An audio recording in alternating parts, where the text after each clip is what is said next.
Mi tema en esta mañana: todo llega y todo pasa. Diga conmigo: todo llega y todo pasa. Una vez más, diga: todo llega y todo pasa. Siempre las cosas que vemos lejanas en un momento, muchas veces la olvidamos, muchas veces la hacemos a un lado porque no la vemos tan importante. Pero créame que todo llega. Usted jamás, cuando tiene su primer hijo o hija, no espera nunca verlo casado o casada, pero todo llega. Después de algunos cientos de años, quisiéramos que así fuera, pero no es. Pero de algunos decenas de años, las cosas van cambiando. Así que cuando usted está de 20 y algo y empieza a notar algunas canas, se da cuenta que llegó otro tiempo. Todo llega. La vejez no la busque, llega sola. Hay muchas cosas en la vida que sorprendentemente nos damos cuenta que cuánto las buscamos y resulta que llegaron, tal vez en el momento que usted no las buscaba. Por eso hay tanta gente que comete tan grandes y graves errores buscando lo que llega solo. Todo llega. Diga conmigo: todo llega. No importa lo que usted está viviendo hoy, no importa la circunstancia que este país esté viviendo hoy, todo llega. Déjeme leerle la Biblia en Lucas capítulo 13. En el verso 31 está ocurriendo algo. En aquel mismo día llegaron unos fariseos diciéndole al Señor Jesús: sal y vete de aquí, porque Herodes te quiere matar. Óigame bien el contexto, porque si usted no entiende el contexto, tal vez no entenderá lo que está pasando acá. Jesús está en Jerusalén, la capital de todo el lugar. Todo lo que pasaba en Jerusalén pegaba duro alrededor de todo el lugar. Es decir, todas las demás ciudades, no importa que fueran iguales de grande o un poco más pequeña, no tenían el mismo impacto que Jerusalén en ese tiempo. Jesús en un momento decide ir a Jerusalén. Herodes, que es el monarca o el rey del momento, tiene un cuidado especial sobre Jerusalén porque sabe el impacto que genera Jerusalén en todas las demás ciudades del lugar. Así que quien entra a Jerusalén y quien genera cierta digamos, empatía con la gente y se ve como un líder diferente, representa de manera inmediata un peligro para el rey. En este punto, Herodes le informan que hay una persona generando un liderazgo diferente en su ciudad o en su lugar, y él entonces envía los militares romanos, no envía la línea de autoridad de su gobierno, sino que envía a los religiosos del tiempo. En este caso, los fariseos, que eran los que manejaban la sinagoga. Ahora acuérdese que entre la sinagoga y el imperio romano había un acuerdo de paz, o un acuerdo donde el gobierno permitía que ellos hicieran algo mientras que no estorbaran cualquier iniciativa del gobierno, y viceversa. Ahora bien, los encargados de darle el mensaje a Jesús son los fariseos o los religiosos del momento, y le dicen, yo le aseguro que el tono en que se lo dijeron no fue un tono amigable, porque ellos traían la autoridad del gobierno de turno en el momento sobre sus hombros, y vienen a Jesús y le dicen: sal y vete de aquí. En otras palabras, estaban votando de la peor manera al Salvador de la raza humana. Estaban votando de la peor manera a Jesús, el Salvador. Y Jesús, tal vez siendo un pacificador, recuerde usted su discurso de Mateo 5 en el monte de las bienaventuranzas. Una de las cosas que Jesús cita es: bienaventurados los pacificadores. Entonces Jesús parecía que no causaba o que no debería causar ningún tipo de sublevación o de alboroto o algún tipo de desorden. Sin embargo, cuando estos fariseos vienen a reclamarle a Jesús y a decirle: sal y vete de aquí, porque Herodes te quiere matar. O sea, en otras palabras, no es cuestión nuestra, es cuestión del rey. Jesús entonces les dice, y esto debe sacudirlo usted en la posición cristiana.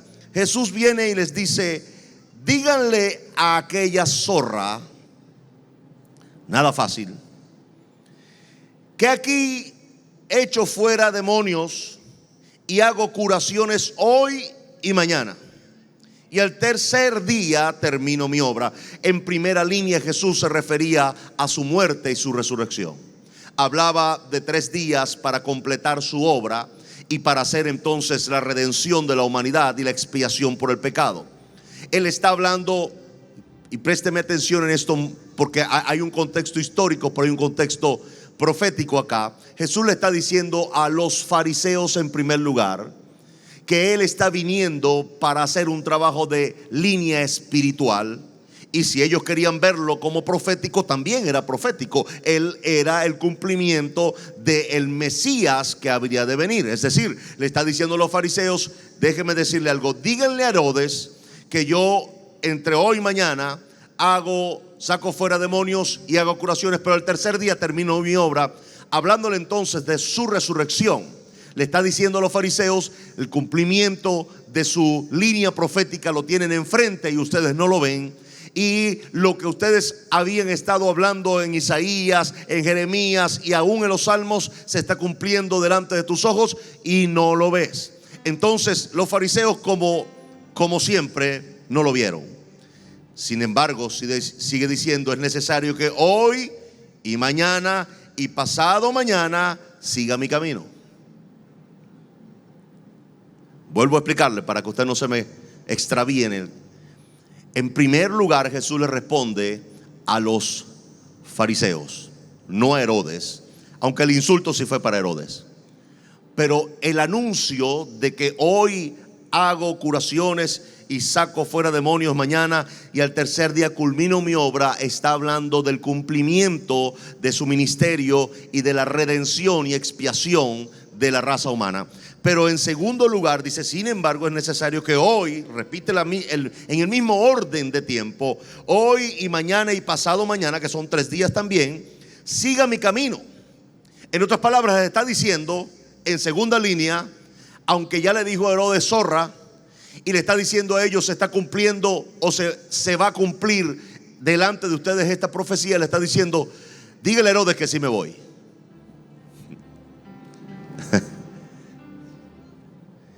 Y aquí está la respuesta: porque no es posible que un profeta muera fuera de Jerusalén. No es posible. O sea, le está diciendo: ahora no se va a cumplir esto, y por eso me voy a ir este día, 3 días. Y le explica: es necesario que hoy, mañana y pasado mañana siga mi camino, porque no es posible que un profeta muera fuera de Jerusalén. Y de repente se voltea, o lo dice a Vox Populi, no lo sé, dice: Jerusalén, Jerusalén, que matas a los profetas y apedreas a los que te son enviados. ¿Cuántas veces quise juntar a tus hijos como la gallina a sus polluelos debajo de sus alas, y no quisiste? He aquí, vuestra casa os es dejada desierta, y os digo que me veréis. Mire lo que está pasando acá. Hay un momento profético enorme delante de toda esa multitud, incluyendo los fariseos. Les acaba de hablar de su muerte, de su resurrección. Les acaba de decir entonces que va a pasar otra cosa, pero en el orden cronológico, cuando usted lo lee en primera línea, no sabe de qué está hablando Jesús, a menos que usted lea su Biblia como yo y usted entienda que Jesús estuvo hablando acá de muchas cosas en un solo momento. En este punto Jesús está diciendo: ustedes me veréis. Por un tiempo no me veréis, pero luego me veréis. ¿Y cómo me verán? Cuando llegue el tiempo. Diga conmigo: cuando llegue el tiempo. Y dice: en que digáis: bendito el que viene en el nombre del Señor. Si yo hubiera leído esto hoy, yo hubiera trasladado esta declaración de Jesús a la segunda venida de Cristo. Y claro que puede ser aplicada si usted quisiera escatológicamente hablar. Pero el asunto es que Jesús está hablando en este punto, en primer lugar, de su muerte, de su resurrección, cuando Él completa su obra. Y luego, en segundo lugar, está hablando de un acontecimiento que va a suceder en la misma Jerusalén que le están botando en ese momento, o que le están impidiendo no entrar, o que le están impidiendo continuar a hacer su obra. Ahora bien, Jesús dice: me voy a ir en este momento, pero no van a poder evitar que yo regrese. Y no van a poder evitar que yo regrese lleno de gloria y que traiga gloria a esta ciudad. ¿Alguien está oyéndome en este lugar? Jesús se fue de la ciudad y estuvo por un tiempo alrededor. Dice la Biblia que andaba de aldea en aldea, hablando y predicando el evangelio del reino. Y era un asiduo predicador de este evangelio, tanto que cuando los discípulos quisieron acomodarse en una ciudad, porque parecía que todo les beneficiaba en el lugar, Jesús le dijo: de ninguna manera, tenemos que continuar a la próxima aldea, porque para esto he venido. En otra palabra, yo no vengo a hacer una urbanización acá y hacernos una cosa cómoda. Vengo a predicar este evangelio y tengo que hacerlo en el tiempo que tengo que hacerlo. Ahora, lo que quiero resaltar es que Él anuncia dos cosas aquí. La primera, que Él va a morir y va a resucitar, cosa que llegó. Y la segunda, llegó antes de su muerte y resurrección. Y está en Lucas, en el capítulo 18, ocurre y llega este cumplimiento. Dice que de repente, para hacerle el cuento largo corto, Jesús está en una aldea vecina y hace algo sorprendente. Le dice a sus discípulos que Él quiere ir a Jerusalén.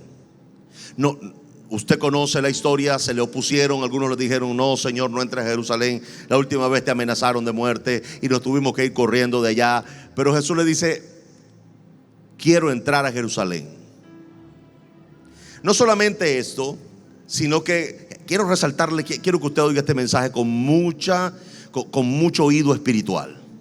Óigame, Jesús se va en el momento y no regresa a Jerusalén. No regresa. La población que había en Jerusalén, delante de la amenaza de los fariseos y de la decisión de mi Señor Jesús de continuar su camino, nadie le importó en el momento. Al parecer, a nadie le importó. ¿Qué era lo que quería evitar Herodes? Herodes quería evitar que el liderazgo de Jesús en Jerusalén se levantara tan fuerte que no pudiera controlarlo. Así que él prefirió que Jesús estuviera en las aldeas de las más cercanas o las más lejanas, pero que no entrara a Jerusalén. Entonces Jesús se dedicó a recorrer las aldeas, lea su Biblia con calma, y se fue a todas las aldeas circunvecinas, y entonces predicaba el evangelio del reino en esos lugares. Cruzó el mar, volvió para acá, es decir, estuvo siempre caminando alrededor sin entrar a Jerusalén. Pero un buen día, estando en otra de las aldeas de las cuales visitó más de 2 veces, le dice a los discípulos: vayan a tal lugar y vayan y me buscan un asno o un burro nuevo para yo entrar a Jerusalén. Cuando le dice a los discípulos que Él va a regresar a Jerusalén, los discípulos no entienden. Uno más o menos le hace ver al Señor Jesús que Jerusalén no es el epicentro de su ministerio, y que definitivamente entrar a Jerusalén es casarse una pelea innecesaria, porque estaba teniendo éxito en las aldeas circunvecinas. Las multitudes le seguían, su fama se extendía, la gente le conocía, pero a Jerusalén no había podido entrar por aquel incidente. Pero un buen día Jesús dijo: llegó el momento. Y usted debe entender que todo llega. Diga conmigo: todo llega. Y lo más peligroso de cuando todo llega, o cuando llega a lo que usted estaba esperando, es dejarlo pasar. Eso es lo más peligroso que puede sucederle a usted. Usted dirá: pastor, pero ¿y si lo dejo pasar, qué pasa? No lo sé. ¿Tendré una nueva oportunidad en el futuro? No lo sé. Pastor, y si lo dejo pasar porque fui ignorante acerca del momento, ¿será que regresa? No lo sé. El asunto no se trata de dejar pasar lo que Dios trae. El asunto se trata de tener la suficiente sensibilidad espiritual para saber que lo que esperabas llegó. Alguien dice amén a eso.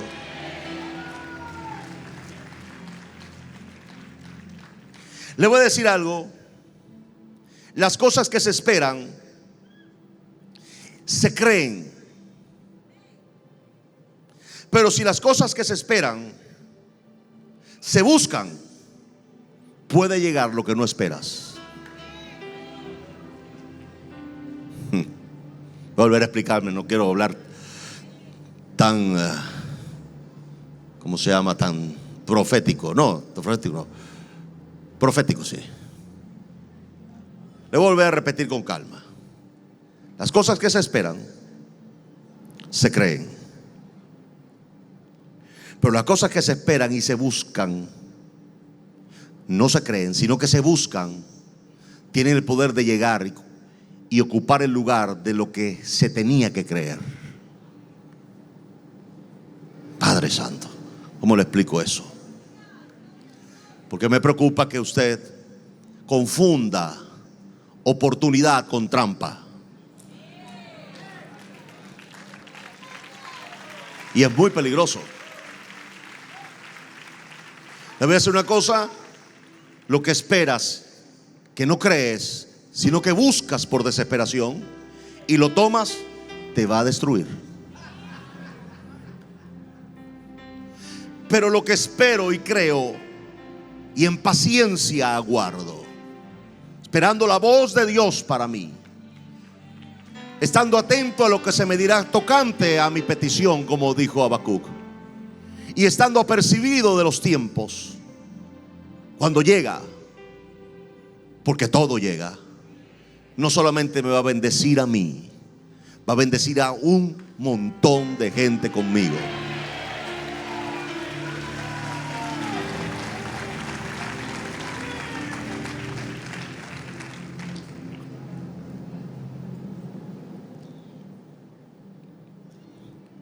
Jesús entonces anduvo predicando el evangelio del reino por todas las aldeas con mucha devoción y entrega, alimentando al necesitado, sanando al enfermo, liberando al oprimido por Satanás. Un buen día, sin ni siquiera haber hecho algún anuncio previo, ni siquiera haber mostrado algún tipo de iniciativa para regresar a Jerusalén. Era obvio que a Jerusalén no podría entrarse porque Herodes tendría un plan para matar a Jesús. Jesús dice: quiero entrar a Jerusalén y quiero hacerlo ya. Pero no voy a entrar, y óigame esto bien, no voy a entrar encubierto, ni escondido, ni tapado con un trapo para que no me reconozcan. Voy a entrar en un burro nuevo. Entonces los discípulos dicen: ¿cómo vas a entrar en un burro nuevo? En primer lugar, Jerusalén no te conoce. Tú no has hecho grandes milagros en Jerusalén, ni has hecho un trabajo tan importante como para afectar esta ciudad. Se le olvidó que cuando llega de parte de Dios, Dios pone tanto el querer como el hacer por su buena voluntad en vosotros. No tomaron en cuenta la ecuación divina. Ahora bien, Jesús agarra, se monta en su burro. En el verso 35 del capítulo 19 de Lucas, dice que echaron sus mantos sobre el pollino o el burro que nunca nadie había montado. Sorprendentemente, este burro ni corcovió. Sabía que la autoridad iba sobre él. Y subieron a Jesús encima, dice. Pero lo que empezaron a ver le sorprendió muchísimo. La gente se entera que Jesús viene a lo lejos en un burro. ¿Y sabe lo que sucede ese día?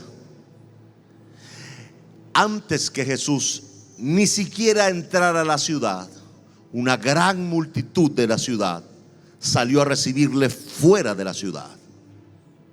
Y esta gran multitud, cuando iba llegando ya cerca de la bajada del Monte de los Olivos, déjenme explicarle el contexto para que usted entienda qué pasaba ese día ahí.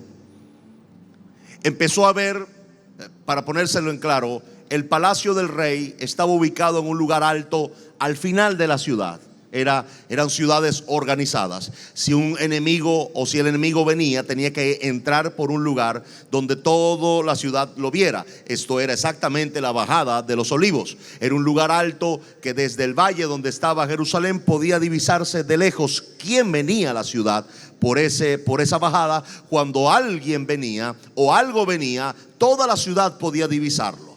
Especialmente el palacio del rey estaba al final de la ciudad, en un lugar alto también. Así que el rey podía ver no solamente entonces lo que venía entrando a la ciudad, lejos de la ciudad todavía, sino que el rey podía ver lo que pasaba dentro de la ciudad.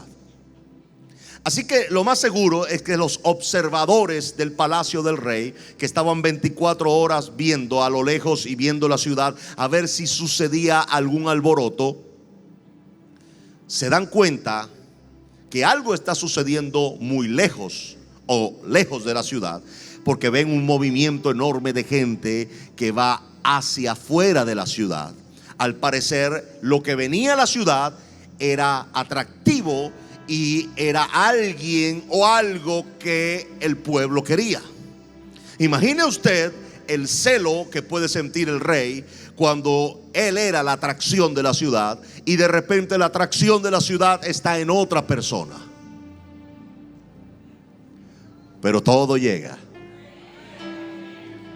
Mi Jesús venía llegando después de anunciar unos meses antes y decirle: no me verán por un tiempo, cuando me vuelvan a ver, me verán y dirán: bendito el que viene en el nombre del Señor. Sorprendentemente, cuando Jesús empieza a bajar, todo el mundo lo ve. La ciudad que todavía no lo había divisado, ven el alboroto, se enteran y prácticamente toda la ciudad sale a recibir a Jesús, al que habían votado. Ahora lo reciben, y lo reciben de esta manera. Toda la multitud, gozándose, comenzaron a alabar a Dios a grandes voces por todas las maravillas que habían visto. Ahora, ¿qué habían visto? Porque en Jerusalén no había sucedido prácticamente nada. La única maravilla que ellos estaban viendo era Jesús. Mire qué poderoso esto. De alguna forma, todo lo que sucedió en las aldeas circunvecinas atrajeron la atención de la gente, no a los milagros, sino a Jesús. Vuelvo a repetir eso, Padre Santo. Esto es poderoso. Nadie se equivoque pensando que todo este trabajo titánico que hacemos de repartir cientos de miles de platos de sopas, mientras que Dios no lo permita hacer, y que, como me decía un venezolano japonés anoche, pidiéndome alguna explicación acerca de por qué las sopas. ¿Por qué las sopas? Yo le dije a este cristiano, le dije: ¿por qué los panes y los peces? No tiene sentido, más que ganar el corazón de un pueblo. Ahora, el corazón de un pueblo lo queremos ganar hacia Jesús. ¿O no ha oído las declaraciones de la gente? La gente agradece a Dios por el plato de sopa. La gente le dan gracias a Jesús por el plato de sopa. Estamos atrayendo el corazón de un pueblo a la persona de Jesús.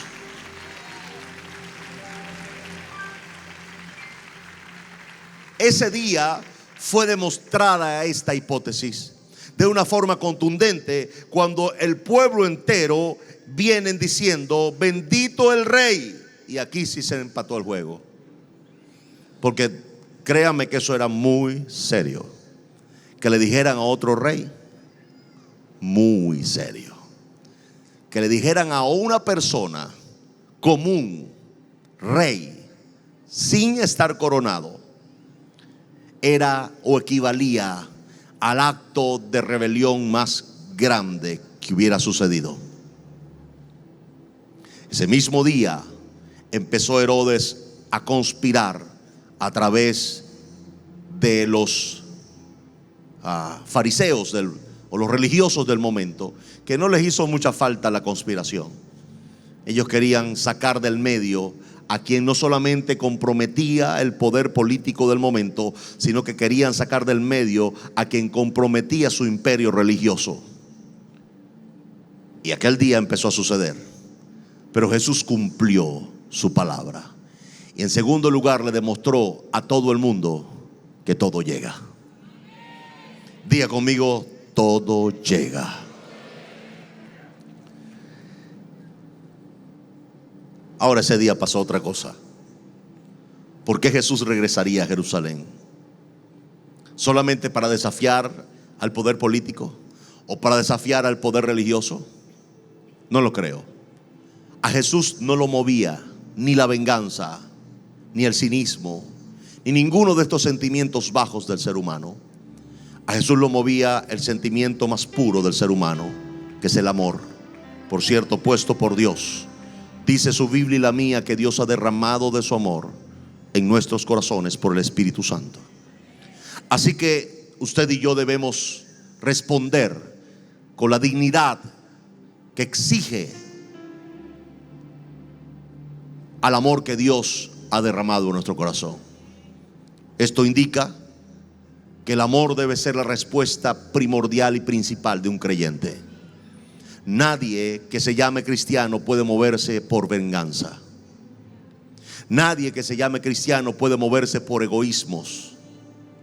Nadie que se llame cristiano puede sencillamente para satisfacer sus deseos, entonces pisar a otros y cumplir sus deseos usando a los demás como escaleras.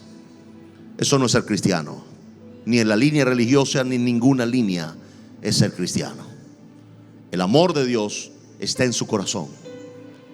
Úselo, viva por él. Ese día Jesús hizo un acto que confundía a todos los que lo rodeaban. Sin embargo, era un acto establecido en los parámetros del destino que Dios le había fijado. Y Jesús entra, y cuando no ha llegado a entrar al valle donde está la ciudad, sino que cuando está cerca, todavía está en un lugar alto. La ciudad se ve completa desde ese punto. Y sucedió algo. Dice que al ver la ciudad, oiga lo que dice: lloró sobre ella.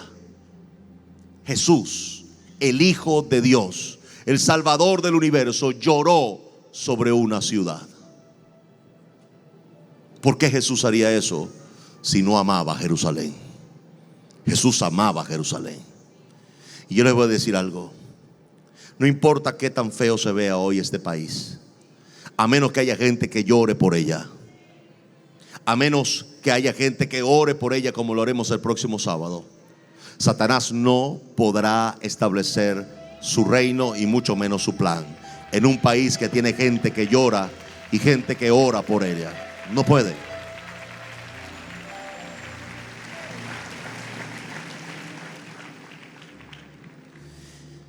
Aunque Jesús veía el momento que pasaba Jerusalén, era un momento difícil. Jesús llora sobre la ciudad y dice algo que no deja de ser una verdad eterna. Dice que la razón por la cual Jerusalén está así es porque no conoce lo que es bueno para su paz. De alguna manera, y óigame bien esto, Jerusalén había entrado en un oscurantismo tan profundo que no veían lo que era bueno para su paz. Jesús se da cuenta, porque es un ser espiritual también, y se da cuenta que la razón por la cual Jerusalén está en tan grave situación no es por su raza política, ni es por su raza religiosa, sino por el oscurantismo en el que están viviendo. Debe entender lo que digo. Si usted quiere militar en lo religioso, apréndase las doctrinas, los dogmas y los credos. Si usted quiere militar en lo político, inscríbase en un partido. Pero si usted quiere acabar con un oscurantismo espiritual, debe atacarlo en la misma línea. No puede atacarlo ni religiosamente ni políticamente, sino espiritualmente. No hay manera de deshacer un oscurantismo si no es con la luz de Jesús, y debe ser manejado con ese criterio. ¿Alguien está entendiendo lo que digo en esta mañana? Por esa razón, los únicos que pueden levantar el oscurantismo de una sociedad es aquellos que tienen la luz. Aún más, Jesús no solamente dijo que usted y yo teníamos luz, Él dijo que somos la luz. Usted es la luz. Usted no tiene luz, usted es la luz. Sorprendente la responsabilidad que la iglesia debe asumir en este momento. La iglesia debe dejar de ser un cuerpo inerte, un cuerpo pasivo, y debe volverse un agente activo en la fe, en la esperanza, en la predicación del evangelio, en la luz que tienen dentro. Porque las tinieblas no se reprenden, las tinieblas se disipan. Vuelvo a repetir eso para los místicos. Dios el Padre no se paró en el principio a reprender las tinieblas y a decirle: fuera, fuera, te reprendo. Él llamó la luz, y la luz, dice la Biblia, disipó las tinieblas. Usted, cuando entra en un cuarto oscuro, usted no se pone a reprender. Digo, hay que estar un poco loco. Hay gente tan mística que rayan en la locura. Y en un cuarto oscuro, usted entra, no ve nada, pero usted no empieza: fuera, oscuridad, te reprendo. Puede pasar 7 días en ayuno, ahí, reprendiendo la oscuridad. Y de repente llega uno que acaba de comer, no ha orado en el día, pero no es místico. Entra al cuarto oscuro y empieza: ¡paque! Y prende un bombillo. Que está dentro 7 días sin comer, reprendiendo las tinieblas. Se da cuenta que lo que había que era traer la luz, y todo iba a ser alumbrado. Practicidad.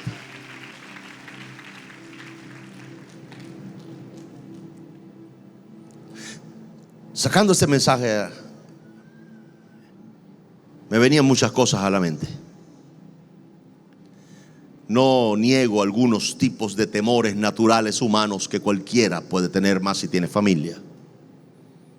Sin embargo, el Espíritu Santo me citaba que al principio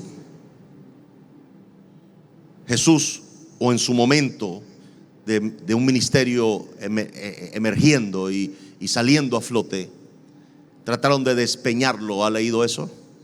De tirarlo por un barranco. Y dice que lo arrinconaron y no había otra manera. La única salida de esa multitud enfurecida por los religiosos era tirarse o lanzarse y matarse. Sin embargo, dice de forma sin explicación. Yo he buscado varias traducciones y no hay otra traducción. Dice que Jesús sencillamente pasó en medio de ellos. O sea, Jesús vio el barranco así, vio la gente con piedras en la mano, con ojos rojos de ira, crujiendo los dientes y diciendo malas palabras contra él. Y Jesús los vio así, y ¿sabe lo que dijo? No es mi hora. Y dice que pasó entre ellos. Le voy a decir una cosa. Cuando usted sabe lo que Dios lo llamó a hacer, usted no puede caminar en miedo. Si Dios lo llamó a eso, Dios lo va a proteger. Si no,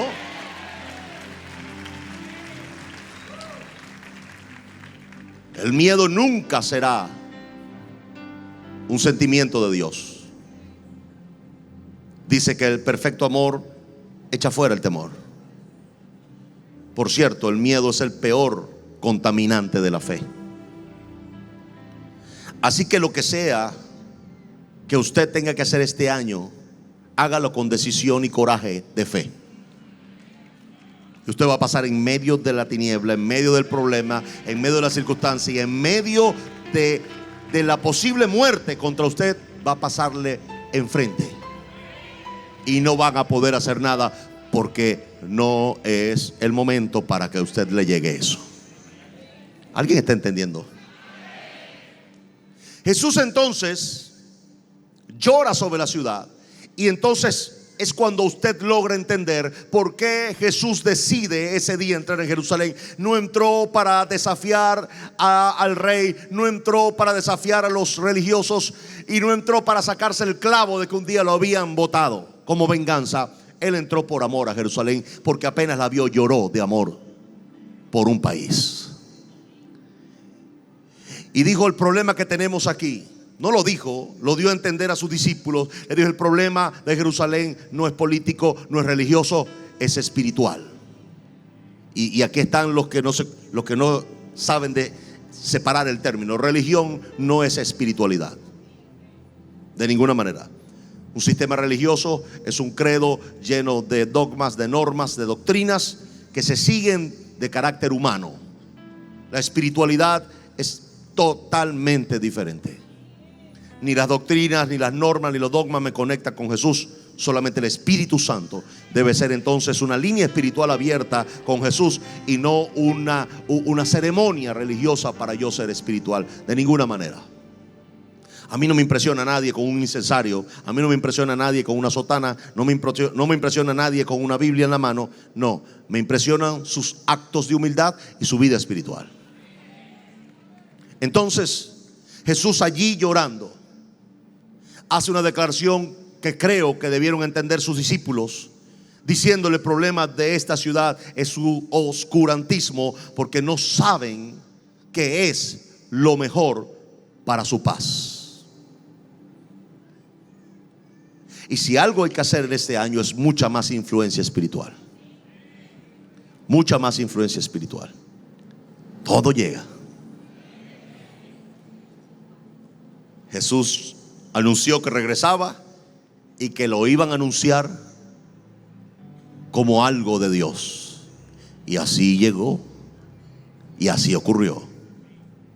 Y los que ese día aprobaron que lo sacaran, lo recibieron con palmas en el piso, diciéndole: bendito el que viene en el nombre del Señor.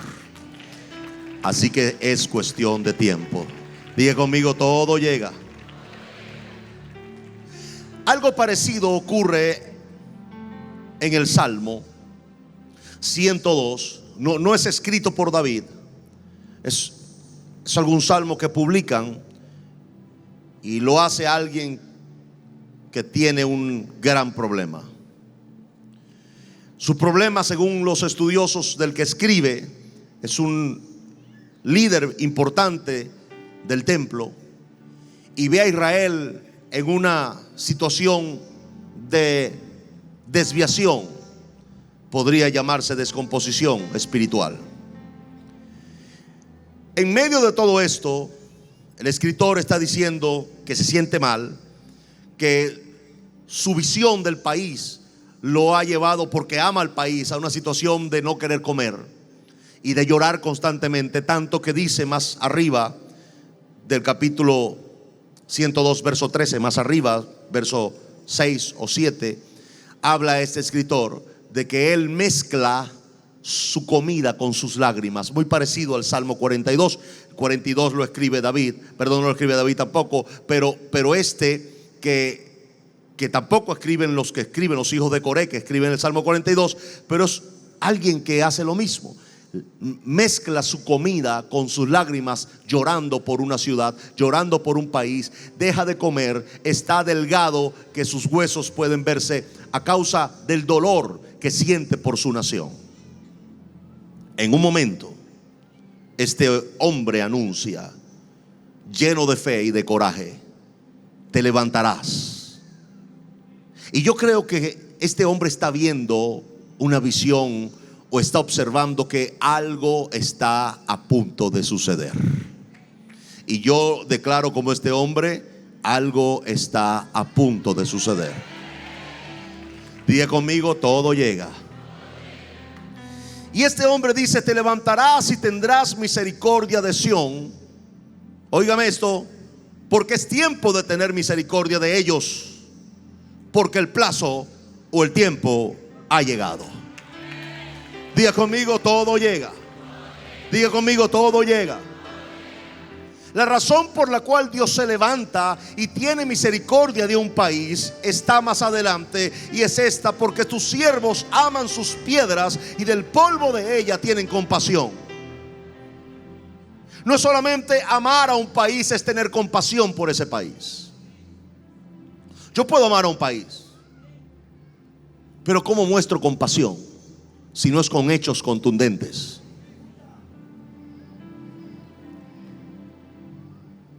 Siempre hay un adjetivo para alguien que hace algo. A Jesús le decían el hijo del carpintero. A mí me dicen el pastor sopero.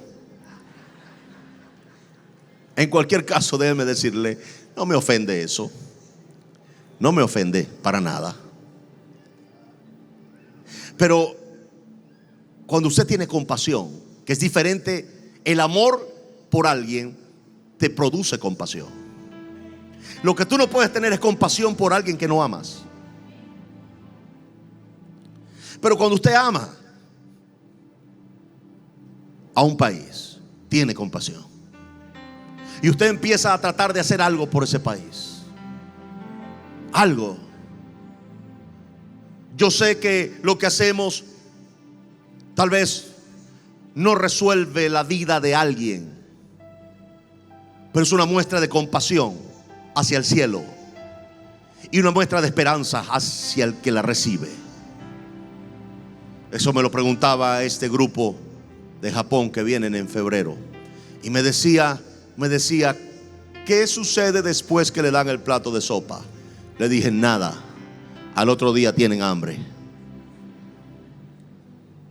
Si estás esperando que te diga que al otro día la persona no tiene hambre, te voy a mentir. Lo que pasa es que o hacemos algo o no hacemos nada.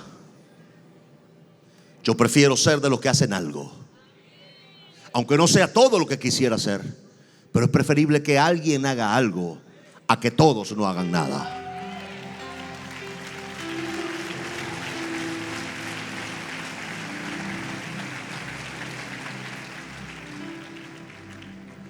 Finalmente este joven me dice: estoy muy sorprendido con sus palabras. Queremos unirnos a su visión de servicio. Queremos ver cómo apoyamos. ¿Qué hacemos para hacer apoyo?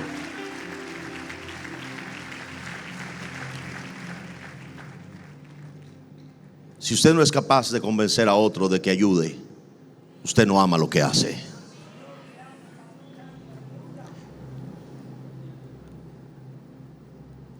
La compasión.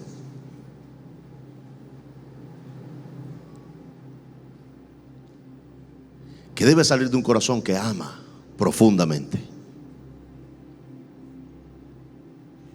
Que ve a sus niños y quiere un futuro para ellos. Que ve a su gente y tiene esperanza acerca de ellos. Jesús sabía que Jerusalén no eran los mejores, pero los amaba siendo lo que eran. Recuerde que Él era de ese pueblo, o de esa raza hebrea. Jamás Dios podrá hacer algo por venganza, por cinismo o por impresión. Todo lo que mueve el cielo es amor. Y este día Jesús lo demostró claramente, llorando sobre su ciudad. Más aún el escritor de este salmo pudo decir: no me provoca comer de lo que amo a mi país. Pero en un momento ese amor por ese país que él sentía, entiendo que no es él solamente, entiendo que este hombre logró transmitir ese amor a muchos, tal vez miles en su país. Por eso dice tus siervos en plural. Tus siervos aman sus piedras y del polvo de ella tienen compasión. Este hombre con su amor, este hombre con su carga por este país, logró comunicar y transmitir no sé a cuántos, pero ya eran muchos. Por eso estaba en plural, y por esa razón Dios se levanta y tiene misericordia de un país, y es el tiempo de tener misericordia de ese país, porque el tiempo lo ala la compasión y el amor. ¿Alguien entiende lo que estoy diciendo en esta mañana? Este hombre da un anuncio para su país y dice: todos los reyes de las demás naciones te van a temer, y todos los reyes verán tu gloria. ¿Cuándo? Cuando Jehová haya edificado este país. Yo no sé si tiene algún tipo de significado para usted, o si esto puede parecerse tal vez a una declaración como vienen días de gloria para este país. Cuando usted habla de esto, podría interpretar fácilmente que esa gloria va a ser admirada por otros en otros países, y que en vez de ver la gloria de un grupo, verán la gloria de Dios en un país, porque nada trae gloria si no es gloria. Gloria trae gloria. Para que sea gloria en este país debe venir de Dios, que es el único que tiene gloria, porque Él es el Rey de gloria. Lo otro que aporta, esto le va a sorprender mucho, para que llegue el tiempo y Dios se levante y tenga misericordia de un país. Lo otro, aparte del amor y la compasión, es el ruego de los desvalidos. Se lo voy a leer. Dice: y en su gloria será visto. Está hablando del país ahora. Dice: habrá considerado la oración de los desvalidos y no habrá desechado el ruego de ellos. Y yo le voy a decir que es el ruego de un desvalido, el llanto de una madre que no puede alimentar a sus hijos, el llanto de un niño que tiene hambre, o la desesperación de un padre por alimentar a su familia. No piense usted que el hecho de que estas personas no vengan a una iglesia y no oren como usted y yo sabemos hacerlo, no crea usted que esas lágrimas, que ese llanto, que ese clamor de desesperación no llegan a los oídos de Dios. Sí están llegando. Y eso coopera con los que estamos orando. Eso coopera con los que estamos amando y teniendo compasión por el país. Así que no solamente lo que oramos y ayunamos como lo estamos haciendo, o lo que estamos haciendo actos de compasión producto del amor, sino que súmele a eso que está llegando al cielo y está alando un tiempo de misericordia de parte de Dios. Súmenle el llanto y el clamor de los desvalidos, desprotegidos, vulnerables, como usted quiera llamarles. El asunto es que Dios anuncia que va a hacer algo que se va a escribir para la próxima generación. Eso indica que Dios está a punto de hacer algo histórico. Voy a volver a repetir eso: Dios está a punto de hacer algo histórico. Dice se va a escribir para la próxima generación, pero habla de algo más.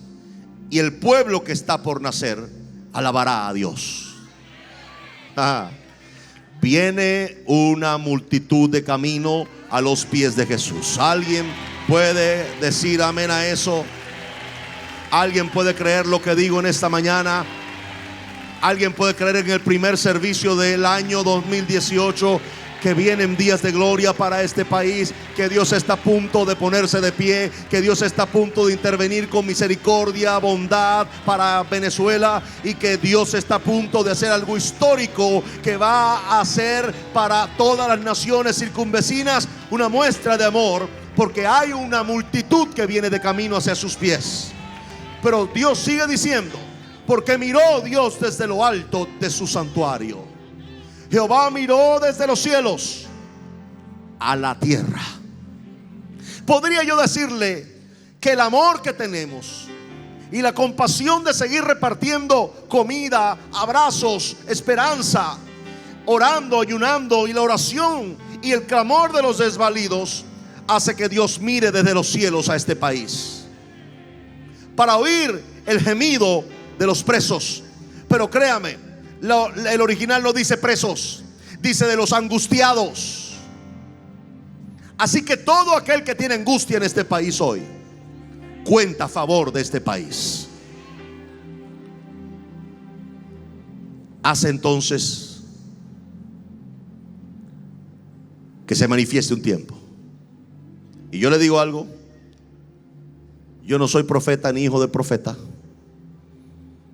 Como dijo aquel escritor, soy recogedor de higos silvestres, diciendo a sí mismo que era campesino. Yo creo que yo correspondo perfectamente a esa descripción.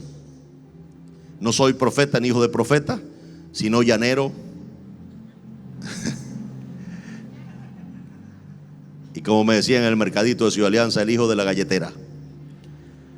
Así que déjenme explicarle que las obras de Dios no están puestas en las manos más dignas o en las manos más ilustres.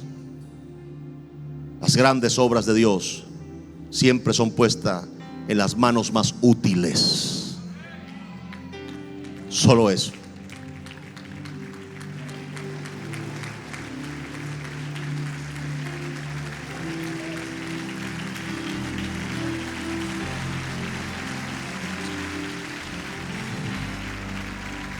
Las manos que no se cansan de dar,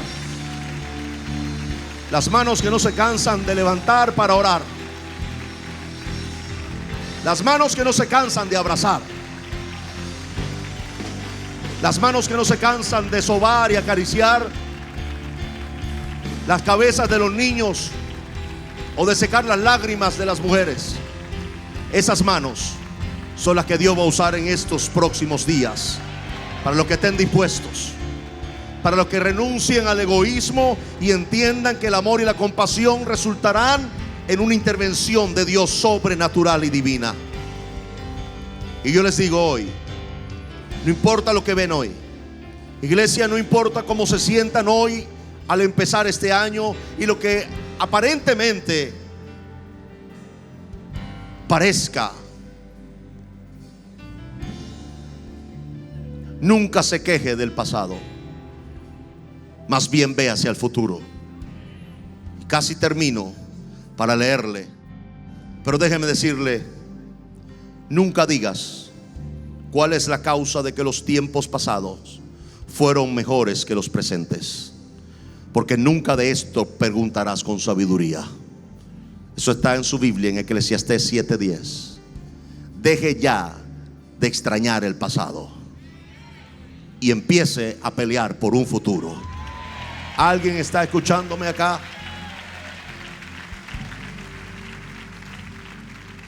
Porque como todo llega, les termino diciendo: todo pasa.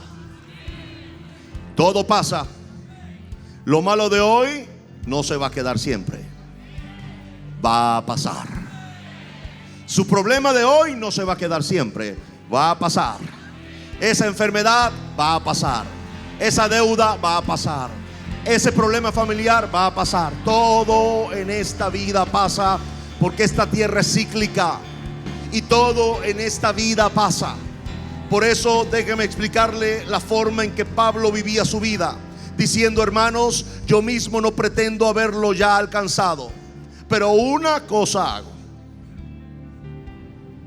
No haga dos, haga ahorita una. Olvide lo que quedó atrás. Pablo dijo: una cosa hago, olvidando ciertamente lo que quedó atrás. Así que usted no debe hacer muchas, haga una. Olvide lo que quedó atrás y extiéndase a lo que está adelante. Adelante está por llegar el tiempo, porque todo llega. Pero en el presente y lo malo, déjelo atrás, porque todo pasa. Así que no siga en el pasado, sino que extiéndase hacia el futuro, hacia lo que está delante, hacia el supremo llamamiento de Dios en Cristo Jesús. De esta forma yo le aseguro algo. Yo no le aseguro un 2018 fácil, pero le aseguro un 2018 de victoria. Y eso debe creerlo por su justo valor. Déjeme anunciarle que usted tendrá oportunidades como nunca en este año 2018. La oportunidad no será de irse, la oportunidad será de estarse acá y de hacer que su vida tome el sentido y el rumbo correcto. Sus manos serán para Dios las manos de Dios. Dios, a través de sus manos, repartirá amor, compasión, secará lágrimas, se dará abrazos y levantará las manos al cielo en señal de victoria, diciendo: toda ayuda proviene del cielo. Yo creo que usted va a hacer historia en los próximos meses en este país. ¿Alguien dice amén a eso? ¿Alguien grita amén a eso?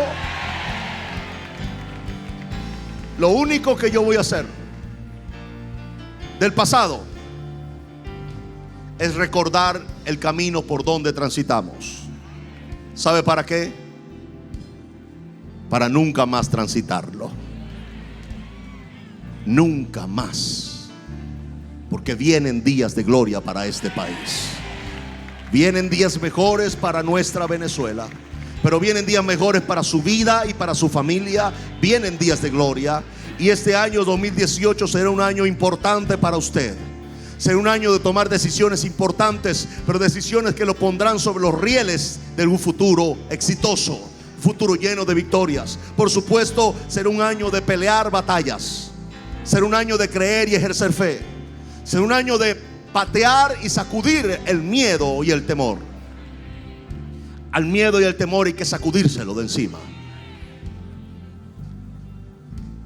Y decir como dijo aquel hombre de Dios delante de una situación crítica: convenció a aquella mujer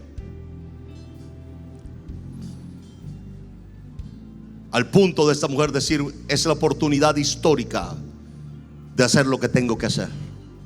Y si perezco, dijo ella, entonces que perezca. Si tu vida es más apreciada que el plan de Dios para tu vida, tengo un verso que debes leerlo y meditarlo.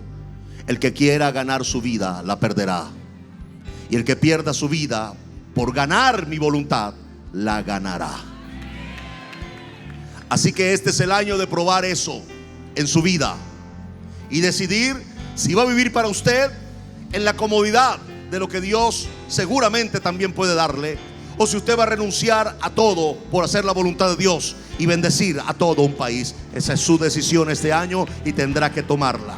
Así que la gracia de Dios, o que el amor del Padre, que la gracia de nuestro Señor Jesucristo, que la comunión del Espíritu Santo esté con usted todo este año 2018. Yo lo llamo al trabajo, al amor y a la compasión. Y si usted, como dicho, no tiene nada que dar, póngale sus manos. Ya dije que Dios no iba a hacer esto con manos dignas o ilustres de grandes apellidos, sino que Dios iba a hacer esto con manos útiles, manos que se pongan delante de Dios y le diga: Señor, no tengo oro ni plata, pero lo que tengo yo te doy a ti, Señor. Tengo mis manos y tengo mi vida para servirte.